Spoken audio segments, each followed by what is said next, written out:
জিনিস খেয়াল করে দেখলাম যে সমন্বয়করা যে সমাবেশ করে বা আন্দোলন বা মিছিল মিটিং করে, তার চাইতে আপনারা চিনবেন আপনার জুনাইদ সাকি, তার নামটা অবশ্যই অনেকে শুনছেন।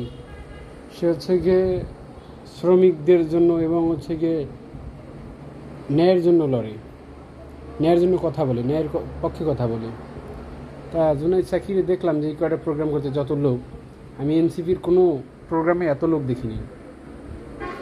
এনসিপি তো ডক্টর মোহাম্মদ ইউনূস, সে তার সমর্থন আছে, কিন্তু এই যে জুনাইদ সাকির, যে তার কোনো সমর্থক নেই, তারপরেও কিন্তু তার কি সবসময় তার সমাবেশে লোক হয়। যে যে জায়গায় করছে, গাইবান্ধা, আপনার রংপুর, খুলনা, সব জায়গায়। ঠিক আছে, নেতা এমনই হওয়া উচিত যা কৃষকের, শ্রমিকদের কষ্ট বুঝবে, এমন নেতারই সবাই ভোট দিবে।